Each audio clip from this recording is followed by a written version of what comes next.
जय हिंद फ्रेंड्स, कैसे हैं आप सभी। आशा करते हैं कि आप सभी अच्छे होंगे और अपनी पढ़ाई को अच्छे से कर रहे होंगे।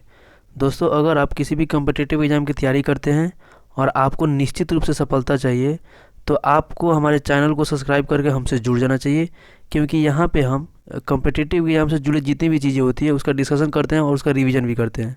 तो इस वीडियो सीरीज में हम लोग लुसेंट ऑब्जेक्टिव के पॉलिटी सब्जेक्ट को हम लोग रिवीजन कर रहे हैं, जिसमें हम लोग अभी विधानसभा, विधान परिषद और इसको हम लोग डिस्कस करेंगे। तो चलिए वीडियो को शुरू करते हैं। पहला क्वेश्चन है विधान परिषद से, राज्य विधानमंडल की ऊपरी सदन कौन सा है। तो राज्य विधानमंडल का ऊपरी जो सदन होता है वो विधान परिषद कहलाता है। भारत में राज्य विधान पालिकाओं का उच्च सदन कौन सा होता है। तो जो भारत में राज्य विधान पालिकाओं का उच्च सदन होता है वो विधान पालिका परिषद होती है। अगला क्वेश्चन है, भारत में कितने राज्यों में द्विसदनात्मक विधान मंडल हैं। तो भारत के कितने राज्यों में, तो 6 राज्यों में द्विसदनात्मक विधानमंडल है। निम्नलिखित में से किस राज्य में विधान परिषद का गठन नहीं किया गया है। तो उड़ीसा में अभी विधान परिषद का गठन नहीं किया गया है। बिहार में विधान परिषद है, कर्नाटक में भी है और उत्तर प्रदेश में भी है। निम्नलिखित में से किस राज्य में विधान परिषद का गठन किया गया है। तो कर्नाटक में विधान परिषद का, यानी कि जो ऑप्शन है उसमें कर्नाटक में विधान परिषद का गठन किया गया है। अगला प्रश्न है, निम्नलिखित में से किस राज्य में द्विसदनात्मक विधानमंडल है। तो द्विसदनात्मक विधानमंडल महाराष्ट्र में है उपस्थित, ये ऑप्शन में। निम्नलिखित में से किस राज्य में विधानमंडल का ऊपरी सदन या विधान परिषद नहीं है। तो पश्चिम बंगाल में ये जो मंडल है इसका ऊपरी सदन यानी कि विधान परिषद नहीं है। निम्नलिखित राज्यों में से कहाँ विधान परिषद है। तो उपस्थित ऑप्शन में केरल में नहीं है, हिमाचल प्रदेश में भी नहीं है और दिल्ली में नहीं है, यानी कि बिहार में विधान परिषद है। तो इसके हिसाब से जो इसका सही आंसर हो जाएगा वो हो जाएगा ऑप्शन डी, केवल 4। अगला प्रश्न है, सामान्यतः विधानमंडल के ऊपरी सदन के सदस्यों की कुल संख्या निचले सदन की कुल सदस्य संख्या की होनी चाहिए, यानी कितनी होनी चाहिए। तो वो 1/3 होनी चाहिए, यानी कि जो विधानसभा होता है उसके 1/3 विधानमंडल में सदस्यों की संख्या होनी चाहिए। अगला प्रश्न है, विधान परिषद के सदस्य संख्या कम से कम कितनी होनी चाहिए। तो विधान परिषद की सदस्य संख्या कम से कम 40 होनी चाहिए। किस राज्य में विधान परिषद की सदस्य संख्या सर्वाधिक है। तो उत्तर प्रदेश की जो विधान परिषद की सदस्य संख्या है वो सर्वाधिक है। किस राज्य में विधान परिषद की सदस्य संख्या सबसे कम है। तो जो सबसे कम है वो तेलंगाना में है, उपस्थित ऑप्शन के अकॉर्डिंग। अगला प्रश्न है, तेलंगाना में विधान परिषद में सदस्यों की संख्या है। तो तेलंगाना में विधान परिषद में सदस्यों की संख्या 40 है। बिहार विधान परिषद में सदस्यों की संख्या कितनी है। तो बिहार विधानसभा में परिषद में सदस्यों की संख्या 75 है। अगला प्रश्न है, सुमेलित करना है सूची 1 को सूची 2 से। तो तेलंगाना में कितने हैं। तो तेलंगाना में 40 है, बिहार में 75 है और कर्नाटक में भी 75 ही है। महाराष्ट्र में अगर देखा जाए तो 78 है और उत्तर प्रदेश में 99 है। तो इस प्रकार इसका सही आंसर हो जाएगा ऑप्शन ए। अगला प्रश्न है, भारत में निम्नलिखित राज्यों में से किसमें विधान परिषद अस्तित्व में है। तो किसमें है। तो तेलंगाना में विधान परिषद का अस्तित्व है। अगला प्रश्न है, भारतीय संविधान के निम्नलिखित अनुच्छेदों में से किस एक के अंतर्गत विधान परिषद की स्थापना या समाप्ति की व्यवस्था की गई है। तो ये अनुच्छेद 169 के तहत विधान परिषद को बनाया भी जा सकता है और उसका समापन भी किया जा सकता है। भारत में निम्नलिखित राज्यों में से किसमें अब तक विधान परिषद नहीं है, यद्यपि संविधान अधिनियम 1956 में उसके लिए उपबंध है। तो इसका सही आंसर हो जाएगा मध्य प्रदेश, यानी मध्य प्रदेश में ये उपबंध है कि वहाँ पे विधान परिषद होना चाहिए, लेकिन वहाँ पे विधान परिषद नहीं है। अगला प्रश्न है, किसको समाप्त किया जा सकता है पर भंग नहीं। तो विधान परिषद को समाप्त किया जा सकता है लेकिन भंग नहीं किया जा सकता है। विधान परिषद को समाप्त करने वाला आखिरी राज्य कौन है। तो विधान परिषद को समाप्त करने वाला आखिरी राज्य तमिलनाडु। 1957 में विधान परिषद का सृजन और 1985 में उत्सादन किया गया। तो इसका सही आंसर हो जाएगा आंध्र प्रदेश में। अगला प्रश्न है, क्या किसी राज्य के विधान परिषद के उत्साधन की प्रक्रिया में परिषद की कोई भूमिका होती है? तो नहीं। क्यों? मतलब कि कोई भी सदन अपने आप को उत्सादित क्यों करना चाहेगी? अगला प्रश्न है, क्या किसी राज्य में विधान परिषद के सृजन अथवा उत्साधन के लिए संवैधानिक संशोधन की आवश्यकता होती है? तो नहीं होती है। बिना संविधान संशोधन के भी उसको हटाया जा सकता है। किसी राज्य में विधान परिषद के सृजन अथवा उत्साधन हेतु उस राज्य की विधानसभा एक संकल्प पारित करती है, जिसके अनुसरण में संसद अधिनियम बनाती है। विधानसभा यह संकल्प किस प्रकार पारित करती है? तो इसका सही आंसर हो जाएगा कुल सदस्य संख्या के बहुमत द्वारा तथा उपस्थित एवं मतदान करने वाले सदस्यों के 2/3 बहुमत द्वारा। विधान परिषद के सदस्य कितने वर्ष के लिए निर्वाचित होते हैं? तो विधान परिषद के सदस्य 6 वर्षों के लिए निर्वाचित होते हैं। विधान परिषद का सदस्य होने के लिए कम से कम कितनी आयु सीमा होनी चाहिए? तो कम से कम 30 वर्ष की आयु सीमा होनी चाहिए। विधान परिषद के कितने सदस्य प्रत्येक दूसरे वर्ष अवकाश ग्रहण करते हैं? तो 1/3 सदस्य प्रत्येक दूसरे वर्ष अवकाश ग्रहण कर लेते हैं। विधान परिषद की गणपूर्ति यानी कोरम कुल सदस्य संख्या का कितना भाग होता है? तो ये जो कोरम होता है ये 1/10 होता है। विधान परिषद की बैठक की अंतिम तिथि तथा दूसरी बैठक की प्रथम तिथि के बीच कितने समय से अधिक का अंतर नहीं होना चाहिए? तो ये अंतर 6 माह से अधिक नहीं होनी चाहिए। विधान परिषद की एक वर्ष में कम से कम कितनी बैठकें होनी चाहिए? तो एक वर्ष में कम से कम 2 बैठकें होनी चाहिए। किसी राज्य में विधान परिषद की संरचना अथवा विघटन किया जा सकता है? तो संसद द्वारा राज्यपाल की अनुशंसा पर इसका विघटन या रचना किया जा सकता है। अगला प्रश्न है, किसी राज्य में विधान परिषद का सृजन अथवा समाप्ति की जा सकती है? तो राज्य विधानसभा की तत्संबंधी संकल्प पारित करके संसद द्वारा उसको सृजित या समाप्त किया जा सकता है। राज्य विधान परिषद के निर्वाचन क्षेत्र का परिसीमन किसके द्वारा किया जाता है? तो ये जो परिसीमन होता है परिसीमन आयोग के द्वारा किया जाता है। राज्य के विधान परिषद के कितने सदस्य विधानसभा द्वारा चुने जाते हैं? तो 1/3 सदस्य विधानसभा द्वारा चुने जाते हैं। भारत में राज्य विधान परिषद के सदस्यों का कितना हिस्सा स्थानीय निकायों द्वारा चुना जाता है? तो 1/3 हिस्सा स्थानीय निकाय के द्वारा चुना जाता है। अगला प्रश्न है, विधान परिषद के कितने सदस्य राज्य के राज्यपाल द्वारा मनोनीत किए जाते हैं? तो राज्य के राज्यपाल द्वारा 1/6 हिस्सा मनोनीत किए जाते हैं। राज्यपाल अधिक से अधिक कितने सदस्यों को विधान परिषद में मनोनीत कर सकता है? तो इसकी कोई भी निश्चित संख्या नहीं है। अगला प्रश्न है, विधान परिषद की कुल सदस्य संख्या का कितना हिस्सा राज्य के विश्वविद्यालयों या स्नातकों द्वारा चुना जाता है? तो ये 1/12 भाग स्नातकों द्वारा चुना जाता है। विधान परिषद की कुल सदस्य संख्या का कितना भाग माध्यमिक स्कूलों, कॉलेजों और विश्वविद्यालय के शिक्षकों द्वारा निर्वाचित होता है? तो ये भी 1/12 भाग। उत्तर प्रदेश विधान परिषद में राज्यपाल कितने सदस्यों को मनोनीत कर सकता है? तो उत्तर प्रदेश में 10 सदस्यों को राज्यपाल मनोनीत कर सकता है। अगला प्रश्न है, यदि किसी राज्य विधान परिषद का सभापति अपने पद से त्यागपत्र देना चाहे तो वो अपना त्यागपत्र किसको देगा? तो वो अपना त्यागपत्र उप सभापति को देगा। विधान परिषद साधारणतः विधेयक को अधिक से अधिक 4 माह तक रोक रख सकती है। अगला प्रश्न है, यदि 14 दिन के अंदर विधान परिषद वित्त विधेयक को नहीं लौटाती है तब वह दोनों सदनों द्वारा पारित मान लिया जाएगा। किसी साधारण विधेयक को विधान परिषद अधिक से अधिक कितने दिनों तक रोक कर रख सकती है? तो यह अधिक से अधिक 4 माह तक रोक कर रख सकती है। अगला प्रश्न है, निम्नलिखित में से कौन सा कथन सही नहीं है? तो जो इसमें सही नहीं है वो ऑप्शन बी है, मंत्रियों से प्रश्न पूछने का अधिकार विधान परिषद के सदस्यों को नहीं है। अगला प्रश्न है, बिहार विधान मंडल किससे मिलकर बना है? तो बिहार विधान मंडल वो जो मिल के बना है वो क्या है? विधानसभा है, विधान परिषद है और राज्यपाल है। बिहार विधान मंडल के सदस्य होते हैं तो बिहार विधान मंडल के सदस्य प्रत्यक्ष निर्वाचित और मनोनीत होते हैं। विधान परिषद का सभापति, तो विधान परिषद का जो सभापति होता है वो विधान परिषद के सदस्यों द्वारा अपने बीच से ही चुना जाता है।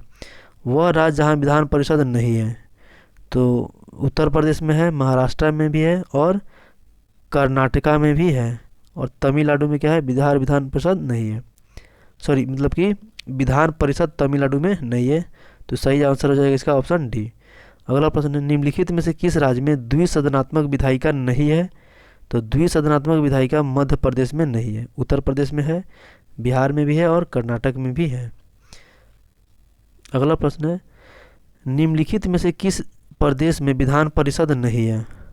तो उत्तराखंड में विधान परिषद नहीं है, उत्तर प्रदेश में है, महाराष्ट्र में है और बिहार में भी है। अगला प्रश्न है, राज्य विधानमंडल में विधान परिषद के उपबंध के संबंध में निम्नलिखित में से कौन सा कथन सही नहीं है?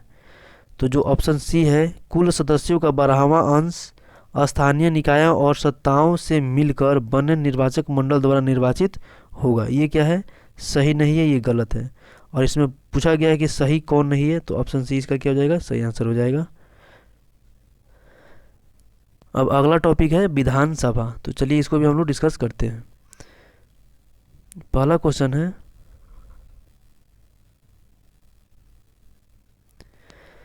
राज्य विधानसभा का गठन संविधान के किस अनुच्छेद के तहत किया जाता है? तो जो विधानसभा का गठन है वो अनुच्छेद 170 के तहत किया जाता है। भारतीय संविधान के निम्नलिखित अनुच्छेदों में से कौन सा राज्य की विधानसभाओं के निर्वाचन का प्रावधान करती है? तो ये अनुच्छेद 170 करती है। भारत के किसी राज्य की विधानसभा में अधिकतम कितने सदस्य हो सकते हैं? तो अधिकतम संख्या 500 हो सकती है। किसी राज्य विधानसभा के सदस्यों की न्यूनतम संख्या हो सकती है, तो जो न्यूनतम संख्या है वो 60 हो सकती है। अगला प्रश्न है, भारतीय संविधान यह प्रावधान करता है कि किसी भी राज्य विधानसभा में 60 से कम सदस्य नहीं हो सकते हैं। निम्नलिखित में से कौन सा राज्य इसका अपवाद है? तो जो इसके अपवाद राज्य हैं वो है सिक्किम, यानी कि सिक्किम में 60 से भी कम है। निम्नलिखित में कहाँ विधानसभा अस्तित्व में नहीं है? तो विधानसभा अस्तित्व, लक्षद्वीप में विधानसभा अस्तित्व में नहीं है। उस संघ राज्य का नाम बताइए जहाँ निर्वाचन विधानसभा एवं मंत्री परिषद है, यानी निर्वाचित विधानसभा और मंत्री परिषद है, तो वो है पुदुचेरी। अगला प्रश्न है, भारत के किन किन संघ शासित क्षेत्रों में विधानसभा का अस्तित्व है? तो इसका सही आंसर हो जाएगा दिल्ली और पुदुचेरी, यानी ये ऐसे संघ शासित क्षेत्र हैं जहाँ पे विधानसभा अस्तित्व में है और यहाँ पे वहाँ के सीएम भी चुने जाते हैं। किस राज्य विधानसभा में सदस्यों की अधिकतम संख्या है? तो सदस्यों की अधिकतम संख्या पश्चिम बंगाल के विधानसभा में है उपस्थित। ऑप्शन सॉरी उत्तर प्रदेश हो जाएगा, उत्तर प्रदेश में क्या है, ज़्यादा है, बिकॉज वहाँ पे जनसंख्या भी ज़्यादा है। अगला प्रश्न है, किन दो राज्यों के जोड़ों में विधानसभा सीटों की संख्या बराबर है?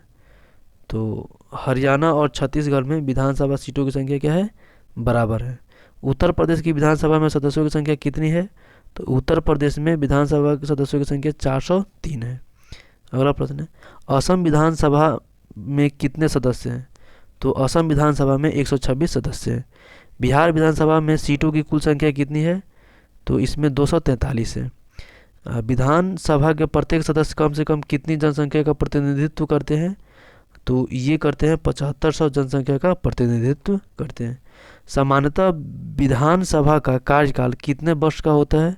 तो सामान्यतः विधानसभा का कार्यकाल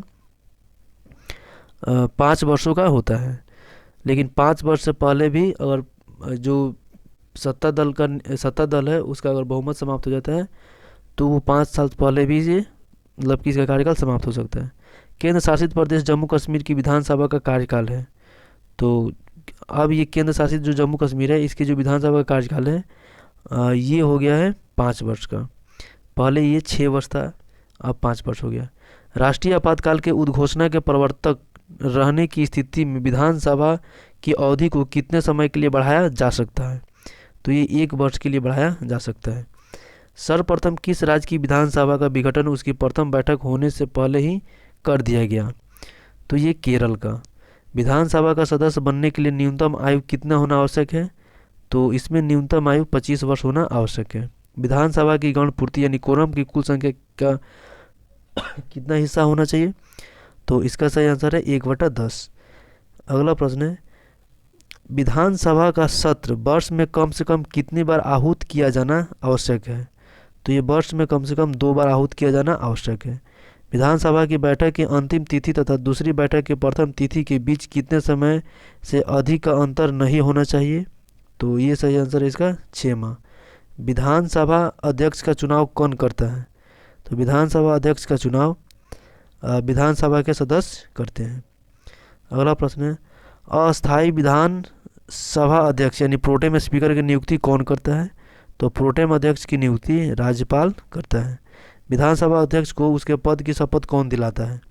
तो उसके पद की शपथ ग्रहण की आवश्यकता उसको होती ही नहीं है, क्योंकि वो विधानसभा सदस्य के रूप में शपथ ग्रहण ले लिया रहता है। विधानसभा के निर्वाचन क्षेत्रों में अनुसूचित जाति और जनजातियों के प्रतिनिधियों के लिए सुरक्षित निर्वाचन क्षेत्र का व्यवस्था है। ऐसे निर्वाचन क्षेत्रों की कुल संख्या कितनी है? तो ऐसे निर्वाचन क्षेत्रों की संख्या 1142 है। अगला प्रश्न है,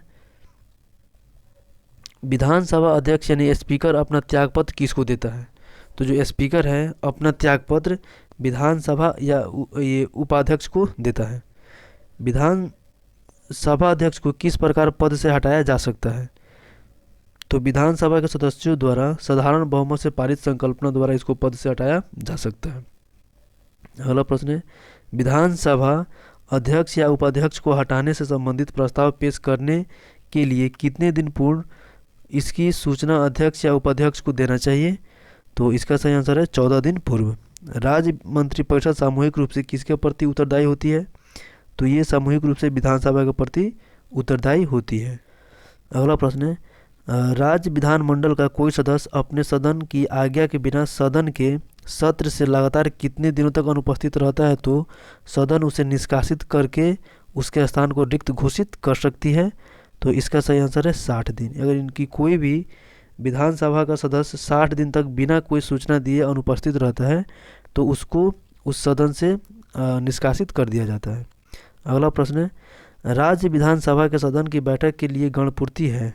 तो इसके लिए गणपूर्ति है 10 सदस्य अथवा कुल सदस्य संख्या का 10वां भाग जो भी अधिक हो, यानी जो इसमें अधिक हो उतना ही मतलब उसका गणपूर्ति होगा। यानी उतना अगर व्यक्ति हैं तो सदन की कार्यवाही पूर्ण रूप से मतलब सुचारू रूप से चलने लगती है। अगला प्रश्न है, राज्य की विधानसभा के सत्रावसान के आदेश किसके द्वारा दिए जाते हैं? तो सत्रावसान के जो आदेश हैं वो राज्यपाल के द्वारा दिए जाते हैं। यानी कि जैसे राज्यसभा में राष्ट्रपति का भूमिका होता है वैसे संसद में वैसे ही यहाँ पे राज्यपाल की भी भूमिका होती है। विधानसभा का सदस्य रहे बिना कोई व्यक्ति कितने दिनों तक मंत्री पद पर आसीन रह सकता है? तो इसका सही आंसर है 6 माह तक। 6 माह के अंदर अगर वो विधानसभा के या विधान परिषद या विधानसभा का सदस्य बन जाता है तो नेता बना रहेगा, नहीं तो फिर वो नेता के पद से पदच्युत कर दिया जाएगा। विधानसभा सदस्यों का निर्वाचन किसकी देखरेख में होता है? तो इसकी जो देखरेख होता है वो निर्वाचन आयोग की देखरेख में की जाती है। किस संघ शासित प्रदेश की विधानसभा में 2 महिलाओं की नियुक्ति राज्यपाल कर सकते हैं? तो यह है जम्मू कश्मीर। अगला प्रश्न, उत्तराखंड विधानसभा में एक सदस्य नामित किया जाता है। तो उत्तराखंड विधानसभा में एक सदस्य जो नामित किया जाता है तो वो होता है एंग्लो इंडियन समुदाय से। अगला प्रश्न है, निम्नलिखित में से कौन सत्य है? तो जो सत्य है राज्यों की विधानसभाओं की अवधि 5 वर्ष होती है, सही है। राष्ट्रीय आपातकाल की उद्घोषणा के प्रवर्तन की स्थिति में विधानसभा की अवधि 1 वर्ष के लिए बढ़ाया जा सकता है, ये सही है। राज्य विधानसभा का विघटन उसके गठन के बाद किसी भी समय किया जा सकता है, इसके लिए आवश्यक नहीं है कि राज्य विधानसभा की बैठक हुई हो, ये भी सही है। यानी उपयुक्त इसमें से क्या है? सही है। तो इसका सही आंसर हो जाएगा ऑप्शन डी। अगला प्रश्न है, कोई विधेयक धन विधेयक है अथवा नहीं, इसका निर्णय कौन करता है? तो इसका निर्णय विधानसभा जो सभाध्यक्ष होता है वो करता है। अगला प्रश्न है, राज्यों की विधानसभा को कितनी समय अवधि के अंदर संवैधानिक संशोधन विधेयक को स्वीकार अथवा अस्वीकार करना पड़ता है? तो ये कोई निश्चित समय सीमा इसका नहीं है। भारत में विधानसभा चुनाव किस आधार पर होते हैं? तो भारत में विधानसभा जो चुनाव होते हैं वो वयस्क मताधिकार के आधार पे होते हैं, जिसमें न्यूनतम उम्र 18 वर्ष होनी चाहिए। अगला प्रश्न है, यदि किसी राज्य विधानसभा के निर्वाचन में निर्वाचित घोषित होने वाला प्रत्याशी अपना क्षिप्त राशि खो देता है तो उसका अर्थ है। तो उसका अर्थ यही है कि निर्वाचन लड़ने वाले प्रत्याशियों की संख्या बहुत अधिक थी। अगला प्रश्न है, किसी विधानसभा में कोई धन विधेयक निम्न में से किसकी अनुमति के बिना प्रस्तुत नहीं किया जा सकता है? तो ये राज्यपाल की अनुमति के बिना प्रस्तुत नहीं किया जा सकता है। अगला प्रश्न है, राज्यों में मनी बिल प्रस्तुत किया जा सकता है। तो जो राज्यों में मनी बिल प्रस्तुत किया जाता है ये केवल विधानसभा में ही किया जा सकता है। विधानसभा में किसी दल के निर्वाचित सदस्यों के दल बदल पर निम्नलिखित में से किसके द्वारा प्रतिबंध लगाया जाता है या लगाया जा सकता है? तो इसका सही आंसर हो जाएगा संविधान का जो 42वां संविधान संशोधन कानून है इसके तहत लागू किया जा सकता है। राज्य विधानसभाओं में आंग्लो भारतीय समुदाय के लिए प्रतिनिधित्व का प्रावधान भारत के संविधान के किस अनुच्छेद के द्वारा किया गया है? तो इसका सही आंसर है अनुच्छेद 333। भारत के निम्नलिखित राज्यों में से किस राज्य की विधानसभा की सीटों का संख्या सर्वाधिक है? तो इसका सही आंसर है पश्चिम बंगाल। अगला प्रश्न है और इस टॉपिक का लास्ट क्वेश्चन है, राज्य विधानसभा तथा लोकसभा में महिलाओं के लिए आरक्षण बिल में कितने आरक्षण की बात कही गई है? तो इसका सही आंसर है 33% आरक्षण की बात कही गई है। अगला टॉपिक है आयोग एवं परिषद। तो चलिए इससे जो भी बनने वाले क्वेश्चन है उसको हम लोग डिस्कस कर लेते हैं। पहला क्वेश्चन है क्षेत्रीय परिषदों का गठन किसके द्वारा किया जाता है? तो क्षेत्रीय परिषदों का जो गठन है ये राष्ट्रपति के द्वारा किया जाता है। सामान्यतः किसके क्षेत्रीय परिषद की अध्यक्षता कौन करता है? तो किसी भी क्षेत्रीय परिषद का जो अध्यक्षता है वो केंद्रीय गृह मंत्री करता है। क्षेत्रीय परिषद का सृजन हुआ है तो क्षेत्रीय परिषद का सृजन संसदीय कानून के द्वारा हुआ है। अगला प्रश्न है क्षेत्रीय परिषदें। तो जो क्षेत्रीय परिषदें होते हैं वो परामर्शदात्री इकाइयाँ होती है। क्षेत्रीय परिषदों के गठन के संबंध में किस वर्ष प्रावधान किया गया? तो ये जो किया गया वो 1956 में इसका प्रावधान किया गया। राज्य पुनर्गठन अधिनियम 1956 के भाग 3 के जरिए कितनी आंचलिक परिषदें स्थापित की गई थी? तो उस समय 5 आंचलिक जो परिषदें थी उसकी स्थापना की गई थी। वर्तमान समय में भारत में कितने क्षेत्रीय परिषदें कार्यरत हैं? तो वर्तमान में 5 क्षेत्रीय परिषद अभी कार्यरत हैं। सुमेलित करना है सूची 1 को सूची 2 से। तो इसका ऑप्शन है, चलिए देखते। उत्तर क्षेत्रीय परिषद ये नई दिल्ली में है, मध्य क्षेत्रीय परिषद इलाहाबाद में है, पूर्वी क्षेत्रीय परिषद कोलकाता में है और जो पश्चिमी क्षेत्रीय परिषद है वो मुंबई में है और जो दक्षिण क्षेत्रीय परिषद है और ये चेन्नई में है। यानी कि यही 5 क्षेत्रीय परिषद है जिनका ये मुख्यालय है। जैसे कि ये इंडिया हो गया तो यहाँ पे दिल्ली है तो ये उत्तर वाला आ जाता है और मध्य वाला यहाँ पे इलाहाबाद में आ जाता है, यहाँ पे इलाहाबाद। वैसे ही अगर पूर्वी में देखा जाए तो इधर कोलकाता में आ जाता है और पश्चिमी यहाँ पे मुंबई में आ जाता है और दक्षिण में चेन्नई में आ जाता है। तो ये हमने थोड़ा रफली बताया। चलिए आगे देखते हैं हम लोग। इस प्रकार इसका जो सही आंसर हो जाएगा वो ऑप्शन ए हो जाएगा। अगला क्वेश्चन है अंतर्राज्यीय परिषद यानी कि इंटर स्टेट काउंसिल का गठन संविधान के किस अनुच्छेद के अंतर्गत किया गया है? तो ये संविधान के अनुच्छेद 263 के तहत किया गया है। अगला प्रश्न है अंतर्राज्यीय परिषद का निर्माण होता है। तो अंतर्राज्यीय परिषद का जो निर्माण होता है ये संवैधानिक प्रावधान के द्वारा होता है। वर्ष 1990 में अंतर्राज्यीय परिषद का प्रतिष्ठापन किस समिति के संस्तुति पर किया गया? तो इसका सही आंसर है मुंगेरी लाल आयोग के समिति के संस्तुति पे किया गया। सरकारी आयोग कमीशन द्वारा संस्तुति की गई अंतर्राज्यीय परिषद का गठन संविधान के किस धारा के अंतर्गत किया गया है? तो इसका सही आंसर है अनुच्छेद 263। अंतर्राज्यीय परिषद की स्थापना कब हुई है? तो अंतर्राज्यीय परिषद की स्थापना 28 मई 1990 को हुई है। किस प्रधानमंत्री के कार्यकाल में अंतर्राज्यीय परिषद का प्रथम बार गठित किया गया है? तो इसका सही आंसर है पीवी सिंह। अगला प्रश्न है अंतर्राज्यीय परिषद की 7वीं बैठक में महत्वपूर्ण निर्णय लिया गया। तो उस समय जो महत्वपूर्ण निर्णय लिया गया था वो राज्यपाल सक्रिय राजनीति में न लौटे इसके लिए लिया गया था। एक राज्य अंतर्राज्यीय परिषद की स्थापना की जा सकती है। तो अंतर्राज्यीय परिषद की जो स्थापना है ये राष्ट्रपति के द्वारा की जा सकती है। राष्ट्रपति द्वारा नियुक्त अंतर्राज्यीय परिषद का प्रमुख कार्य क्या है? तो राष्ट्रपति द्वारा नियुक्त अंतर्राज्यीय परिषद का प्रमुख कार्य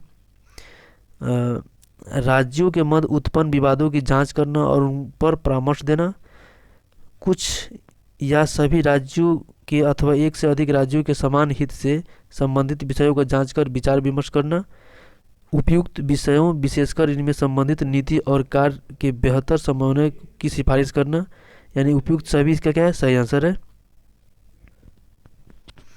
अगला प्रश्न है, योजना आयोग की स्थापना किस वर्ष की गई थी? तो योजना आयोग की स्थापना 1950 में की गई थी। 1950 में भारत में योजना आयोग की स्थापना की गई थी। तो ये जो 1950 में योजना आयोग की स्थापना की गई थी, ये केंद्रीय मंत्रिमंडल के प्रस्तावना के द्वारा की गई थी। 1950 में योजना आयोग का गठन निम्नलिखित में से किसके संकल्प द्वारा किया गया था? तो संघीय मंत्रिमंडल के द्वारा किया गया था। योजना आयोग की सर्वाधिक प्रभावित हुआ था, तो जो योजना आयोग था ये सर्वाधिक प्रभावित हुआ था वित्त आयोग के द्वारा। योजना आयोग ने संघवाद को निरस्त कर दिया है, यह किसका विचार है? तो ये विचार था अशोक चंद का। भारत सरकार ने नीति आयोग का गठन निम्न में से किसके स्थान पे किया है? तो इसका सही आंसर है योजना आयोग के स्थान पे। पूर्ववर्ती योजना आयोग को आर्थिक मंत्रिमंडल किसने बताया था? तो इसका सही आंसर है अशोक चंदा ने बताया था। पूर्ववर्ती योजना आयोग का गठन निम्नलिखित में से किसकी अनुशंसा से हुआ था? तो इसका सही आंसर है योजना सलाहकार बोर्ड से।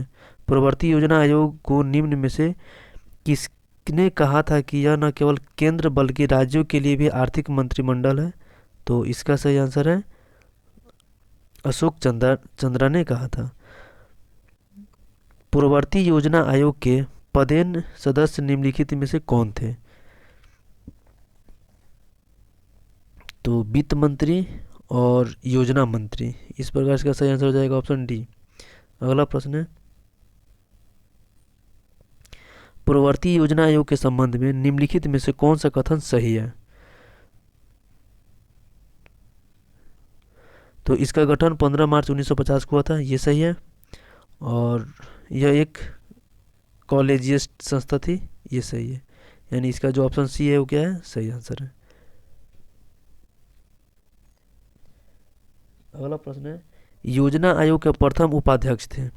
तो योजना आयोग के प्रथम उपाध्यक्ष गुलजारी लाल नंदा थे। निम्नलिखित में से कौन से संविधानेतर संस्था है? तो संविधानेतर संस्था जो है वो है नीति आयोग। निम्नलिखित में से कौन सा एक संविधान का अंग नहीं है? तो इसमें जो है नीति आयोग संविधान का अंग नहीं है। नीति आयोग का स्वरूप क्या है? तो जो नीति आयोग का स्वरूप है वो एक परामर्शदात्री संस्था के रूप में है। निम्नलिखित में से कौन सा एक संवैधानिक निकाय नहीं है? तो नीति आयोग संवैधानिक निकाय नहीं है। निम्नलिखित में से कौन संविधानेतर और विधि बाह्य निकाय है? तो इसका सही आंसर हो जाएगा उपयुक्त सभी, यानी कि राष्ट्रीय विकास परिषद भी है, राष्ट्रीय एकता परिषद और नीति आयोग, यानी कि ये संविधान से बाहर है। अगला प्रश्न है, योजना आयोग की जगह नीति आयोग की स्थापना किस वर्ष की गई थी? तो योजना आयोग की जगह नीति आयोग की स्थापना 2015 में की गई थी। नीति आयोग का अध्यक्ष होता है, तो जो नीति आयोग का अध्यक्ष होता है वो प्रधानमंत्री होता है। नीति आयोग का पदेन सभापति कौन होता है? तो नीति आयोग का पदेन सभापति प्रधानमंत्री होता है। भारत के नीति आयोग के संबंध में निम्नलिखित में से कौन सा कथन सही है? तो इसका सही आंसर हो जाएगा नीति आयोग का संविधान में कोई उल्लेख नहीं है, ये सही है। इसका उपाध्यक्ष एवं सदस्यों के लिए कोई निश्चित कार्यकाल नहीं होता है, तो ये भी सही है। इसके सदस्य के लिए कोई निश्चित योग्यता निर्धारित नहीं है, ये भी सही है। यानी उपयुक्त क्या है इसमें से? सही है। नीति आयोग के उपाध्यक्ष को भारत सरकार के सरकारी वरीयता क्रम में महत्व का दर्जा दिया गया है, तो इसका सही आंसर है भारत सरकार के कैबिनेट मंत्री के सम्मान में, यानी ऑप्शन ए क्या है इसका सही आंसर है। नीति आयोग के विषय में निम्नलिखित में से कौन सा एक सही नहीं है? तो कौन सा इसमें जो है सही नहीं है? तो इसमें एक पूर्णकालिक अध्यक्ष होता है, ये क्या है? सही नहीं है। यानी कि प्रधानमंत्री इसका अध्यक्ष होता है, तो जरूरी नहीं है कि वो पूर्णकालिक होगा। अगला प्रश्न है, निम्नलिखित में से कौन सा एक संविधानेतर संस्था है?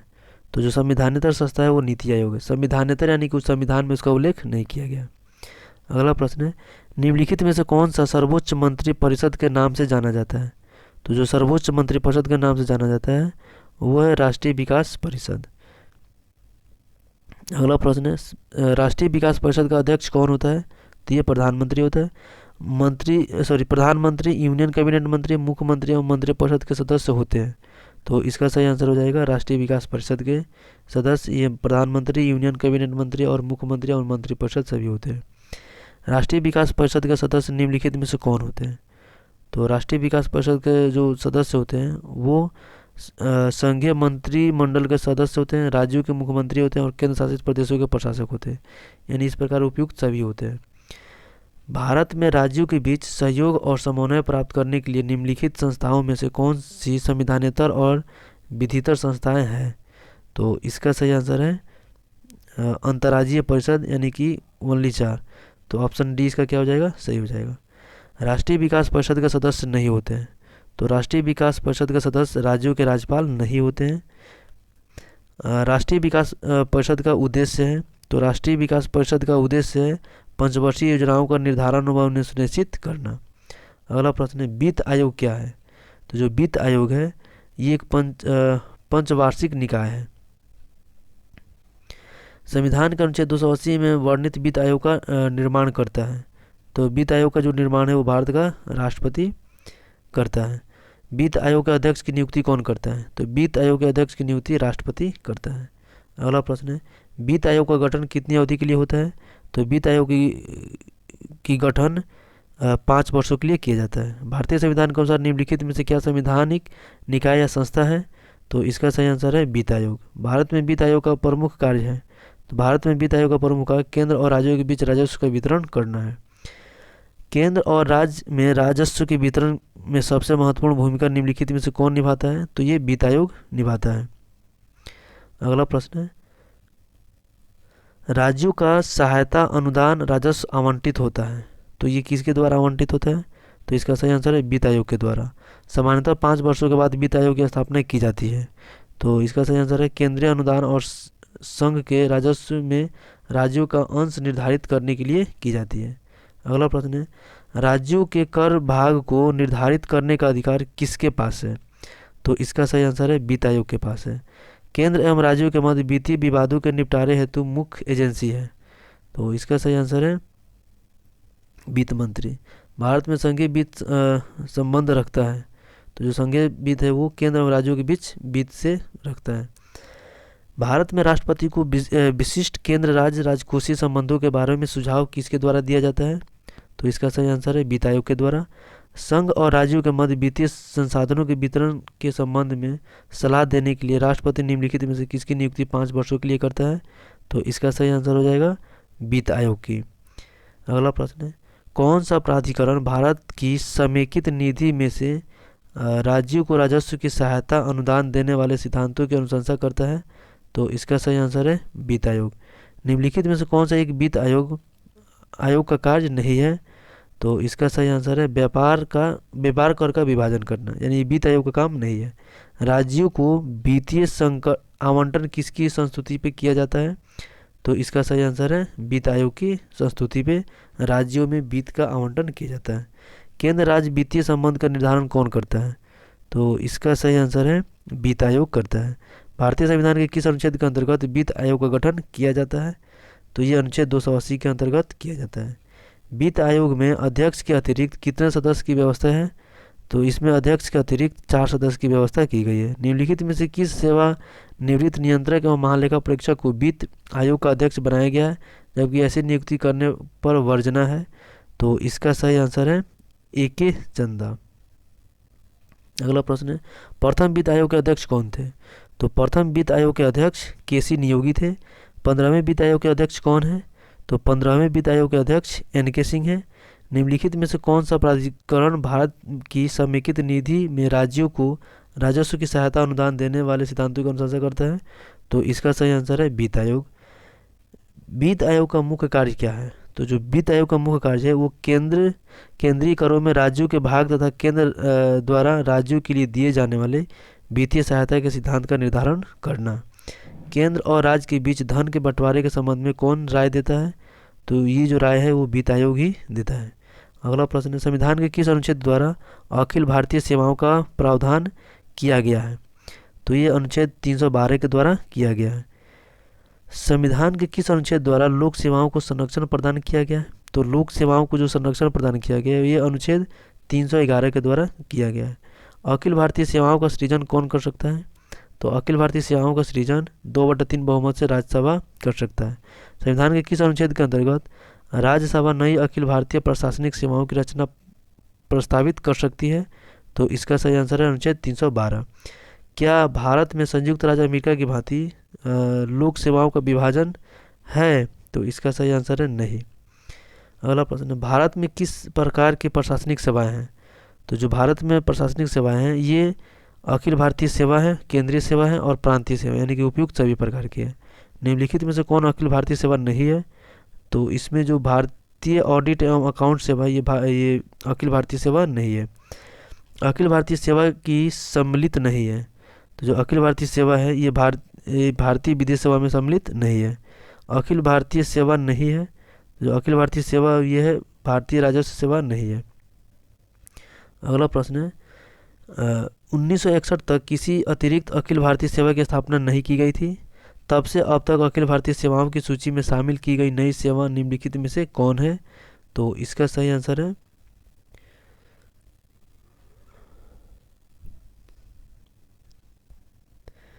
भारतीय इंजीनियरिंग सेवा, भारतीय इंजीनियरिंग सेवा, भारतीय वन सेवा, भारतीय आयुर्वेद सेवा, भारतीय आर्थिक सेवा, भारतीय सांख्यिकी सेवा और भारतीय न्याय सेवा, यानी कि ऑप्शन डी उपयुक्त सभी हो जाएगा। ये क्या है उसके बाद से ये जोड़ा गया है। अगला प्रश्न है, भारतीय लोक प्रशासन संस्था की स्थापना कब हुई? तो भारतीय लोक प्रशासन संस्था की स्थापना मार्च 1954 में हुई थी। अगला प्रश्न, भारतीय पुलिस सेवा का प्रशिक्षण कहाँ होता है? तो भारतीय पुलिस सेवा का प्रशिक्षण हैदराबाद में होता है। अखिल भारतीय सेवा की नियुक्ति की जाती है। तो अखिल भारतीय सेवा की नियुक्ति राष्ट्रपति द्वारा की जाती है। सिविल सेवाओं का भारतीयकरण किया गया है।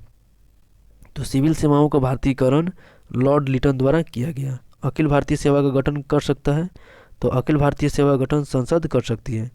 भारतीय प्रशासनिक सेवा तथा भारतीय पुलिस सेवा को समाप्त करने की सिफारिश किसने की थी? तो ये जो सिफारिश है ये राजमन्नार आयोग ने की थी। अगला प्रश्न है, संविधान का कौन सा अनुच्छेद संघ लोक सेवा आयोग से संबंधित है? तो इसका सही आंसर हो जाएगा अनुच्छेद 315। संविधान के किस अनुच्छेद द्वारा संघ और राज्यों के लिए लोक सेवा आयोग का प्रावधान किया गया है? तो इसका सही आंसर है अनुच्छेद 315 के तहत। निम्नलिखित में से वह कौन सा देश है जिसने सिविल सेवा के प्रतियोगी परीक्षा में सबसे पहले शुरू की थी? तो इसका सही आंसर है चीन, यानी कि चीन में सबसे पहले सिविल सेवा के लिए प्रतियोगी परीक्षा का शुभारंभ किया गया था। संघ लोक सेवा आयोग का प्रमुख कार्य क्या है? तो संघ लोक सेवा आयोग का प्रमुख कार्य भर्ती करना होता है। संघ लोक सेवा आयोग अपना प्रतिवेदन किसको सौंपता है? तो जो संघ लोक सेवा आयोग है ये अपना प्रतिवेदन राष्ट्रपति को सौंपता है, यानी ये एग्जाम करवा लेती है और जो सुटेबल कैंडिडेट होते हैं उनकी नाम का लिस्ट राष्ट्रपति को सौंप देती है। संघ लोक सेवा आयोग में अध्यक्ष के अलावा कितने सदस्य होते हैं? तो संघ लोक सेवा आयोग में अध्यक्ष के अलावा 9 सदस्य होते हैं। संघ लोक सेवा आयोग के अध्यक्ष की नियुक्ति कौन करता है? तो इनकी जो नियुक्ति है वो राष्ट्रपति करता है। संघ लोक सेवा आयोग का अध्यक्ष अपना त्यागपत्र किसको सौंपते हैं? तो ये जो अपना त्यागपत्र है ये राष्ट्रपति को ही सौंपते हैं। अगला प्रश्न है, संघ लोक सेवा आयोग के अध्यक्ष की पदावधि कितनी होती है? तो संघ लोक सेवा आयोग के अध्यक्ष की पदावधि 6 वर्ष या 65 वर्ष की आयु जो भी पहले पूर्ण हो जाती है तो उतना ही होती है। अगला प्रश्न है, संघ लोक सेवा आयोग के अध्यक्ष को कितना रुपया प्रतिमाह वेतन मिलता है? तो जो इनका वेतन होता है ये 2.5 लाख मिलता है। संघ लोक सेवा आयोग के सदस्यों की संख्या को निर्धारित करने की शक्ति किसको प्राप्त है? तो ये है राष्ट्रपति को प्राप्त है। संघ लोक सेवा आयोग के सदस्यों की नियुक्ति कौन करता है? तो संघ लोक सेवा आयोग के सदस्यों की नियुक्ति राष्ट्रपति करता है। संघ लोक सेवा आयोग के सदस्य अपना त्यागपत्र किसको सौंपते हैं? तो इसका सही आंसर है राष्ट्रपति को सौंपते हैं। संघ लोक सेवा आयोग के सदस्य की पदावधि कितनी होती है? तो इनकी जो पदावधि होती है 6 वर्ष या 65 वर्ष की आयु जो भी पहले पूर्ण हो जाती है ये होती है। नीचे दिए हुए दोनों वक्तव्यों पर विचार कीजिए और इनमें से एक कथन ये है जो कहा गया और दूसरा है कारण आर। तो चलिए कथन को पहले पढ़ते हैं। संघ लोक सेवा आयोग एक स्वतंत्र संगठन है।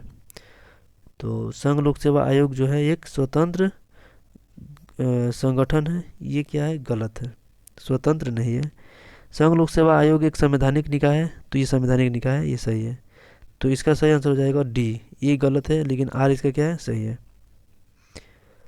अगला प्रश्न है, भारत सरकार अधिनियम 1919 के अधीन लोक सेवा आयोग की स्थापना कब की गई थी? तो ये 1926 में की गई थी। प्रशासकीय यानी केंद्रीय सेवाओं के लिए नियुक्ति कौन करता है? तो केंद्रीय सेवाओं की जो नियुक्ति होता है वो संघ लोक सेवा आयोग करता है। दो या दो से अधिक राज्यों के लिए गठित संयुक्त राज्य लोक सेवा आयोग के अध्यक्ष तथा सदस्यों की नियुक्ति कौन करता है? तो ये राष्ट्रपति करता है। अगला प्रश्न है, भारत में पहली बार लोक सेवा आयोग की स्थापना जिस अधिनियम से हुई वह कौन सा था? तो इसका सही आंसर है गवर्नमेंट ऑफ इंडिया एक्ट 1919।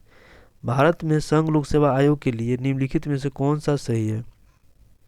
तो इसका सही आंसर है इसका राज्य लोक सेवा आयोग से कोई लेना देना नहीं है। अगला प्रश्न है, निम्नलिखित में से क्या भारत में सिविल सेवाओं की एक विशिष्टता है? मतलब कि इसमें क्या विशिष्टता है? तो इसका सही आंसर है तटस्थता एवं निष्पक्षता। यानी कि जो सिविल सेवा होते हैं वो किसी भी पार्टी के तरफ उनका झुकाव नहीं होता है, यानी वो तटस्थ होते हैं। अगला प्रश्न है, निम्नलिखित में से किस संवैधानिक पदाधिकारियों को उनके पद से पदच्युत करने के लिए महाभियोग की प्रक्रिया का पालन आवश्यक नहीं है? तो इसका सही आंसर है संघ लोक सेवा आयोग के अध्यक्ष। इनके लिए कोई भी महाभियोग लाने की जरूरत नहीं है। भारतीय संविधान में सिविल सेवाओं की कौन सी 3 श्रेणियों का प्रावधान किया गया है? तो इसका सही आंसर है अखिल भारतीय, केंद्र एवं राज्य सेवाएं। अगला प्रश्न है, संयुक्त राज्य लोक सेवा आयोग के अध्यक्ष तथा सदस्यों की पदावधि होती है? तो इसका सही आंसर है 6 वर्ष या 62 वर्ष की आयु जो भी पहले पूर्ण हो जाए। ये संयुक्त राज्य लोक सेवा आयोग के अध्यक्ष तथा सदस्य अपना त्यागपत्र किसको सौंपते हैं? तो ये अपना त्यागपत्र राष्ट्रपति को सौंपते हैं। संयुक्त राज्य लोक सेवा आयोग के अध्यक्ष तथा सदस्यों को साबित कदाचार एवं असमर्थता के आधार पर कौन पद मुक्त कर सकता है? तो राष्ट्रपति कर सकता है। संविधान के अनुसार लोक सेवा आयोग के कृत सरकार के लिए, तो ये सरकार के लिए सलाहकारी होता है। राज्य लोक सेवा आयोग के सदस्यों की नियुक्ति किसके द्वारा की जाती है? तो राज्य लोक सेवा आयोग के सदस्यों की नियुक्ति राज्यपाल के द्वारा की जाती है। राज्य लोक सेवा आयोग के अध्यक्ष की नियुक्ति कौन करता है? तो जो इनकी नियुक्ति है ये राज्यपाल करता है। राज्य लोक सेवा आयोग के अध्यक्ष तथा सदस्य अपना त्यागपत्र किसे देते हैं? तो ये राज्यपाल को देते हैं। राज्य लोक सेवा आयोग का सदस्य सेवानिवृत्त के पश्चात जिस नियोजन के लिए पात्र है वो नियोजन है, तो वो नियोजन है संघ लोक सेवा आयोग का सदस्य अथवा अध्यक्ष। संविधान के किस संविधान संशोधन द्वारा लोक सेवा आयोग के अध्यक्ष तथा सदस्य की आयु सीमा 60 वर्ष से बढ़कर 62 वर्ष कर दी गई है? तो इसका सही आंसर है 41वें संविधान संशोधन द्वारा। राज्य लोक सेवा आयोग के अध्यक्ष तथा सदस्यों की पदावधि होती है, तो जो इनकी पदावधि होती है ये 6 वर्ष या 62 वर्ष, यानी कि जो इसमें पहले हो जाए ये।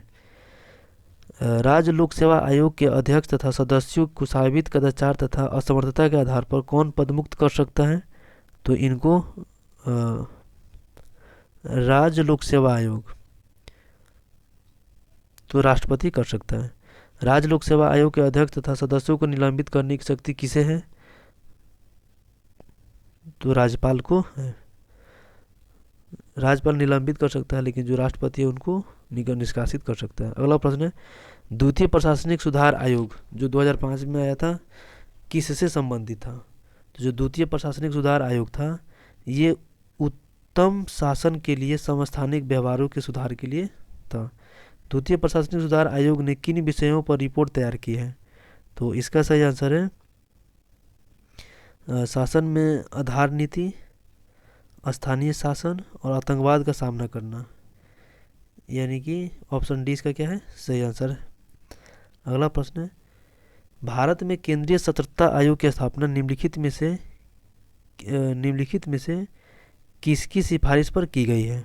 तो इसका सही आंसर है संथानम समिति के सिफारिश पे की गई है। निम्नलिखित में से किस ने लोकपाल के पद के सृजन की संस्तुति की है? तो लोकपाल के सृजन की जो संस्तुति की है वो प्रशासनिक सुधार आयोग ने की है। अगला प्रश्न है, राष्ट्रीय मानव अधिकार आयोग के अध्यक्ष और अन्य सदस्यों की नियुक्ति के लिए सिफारिशें करने वाले समिति का कौन सा सदस्य नहीं है? तो इसका सही आंसर है राज्यसभा का सभापति। राज्य वित्त आयोग है एक, जो राज्य वित्त आयोग है ये संवैधानिक संस्था है। अगला प्रश्न है, निम्नलिखित में से कौन सा एक संवैधानिक निकाय है? तो इसमें संवैधानिक निकाय राष्ट्रीय अनुसूचित जनजाति एक संवैधानिक निकाय है। और राष्ट्रीय महिला आयोग, राष्ट्रीय अल्पसंख्यक आयोग और राष्ट्रीय मानवाधिकार, ये संवैधानिक संस्था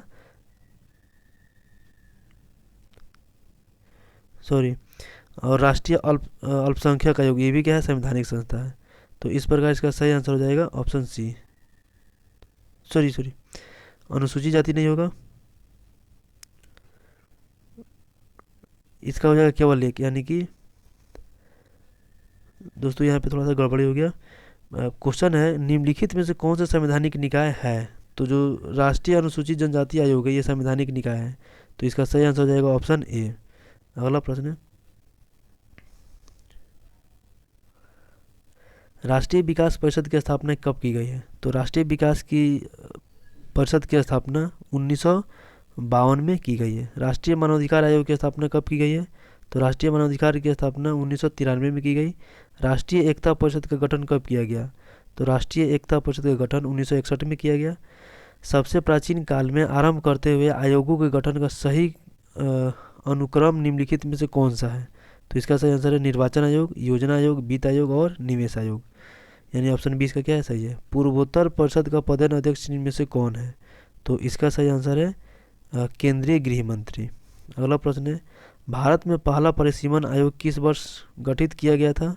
तो जो पहला परिसीमन आयोग था ये 1952 में गठित किया गया था। नीति आयोग का प्रथम उपाध्यक्ष कौन था। तो नीति आयोग का प्रथम उपाध्यक्ष अरविंद पनगड़िया।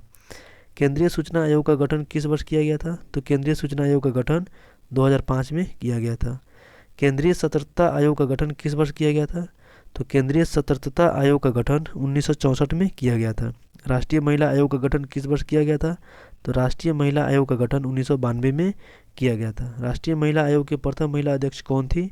तो राष्ट्रीय महिला आयोग की प्रथम महिला अध्यक्ष जयंती पटनायक थी। स्वतंत्र भारत के प्रथम विधि आयोग की स्थापना किस वर्ष हुई थी। तो स्वतंत्र भारत के प्रथम विधि आयोग की स्थापना 1955 में की गई थी। तो दोस्तों ये वीडियो यहीं पे समाप्त हुआ। फिर अगले वीडियो में हम लोग निर्वाचन आयोग और उससे जो आगे टॉपिक है उसको डिस्कशन करेंगे। तो आशा करते हैं कि आप सभी को अच्छा लगा होगा और आप लोगों ने इसे लाभ उठाया होगा। तो वीडियो को लाइक कर लीजिएगा और चैनल को अभी तक सब्सक्राइब नहीं किया तो सब्सक्राइब कर लीजिएगा और अपने स्टडी ग्रुप में दोस्तों के साथ इसको शेयर कर दीजिएगा। मिलते हैं फिर अगले वीडियो में, तब तक के लिए जय हिंद। अपना पढ़ाई जारी रखें। धन्यवाद।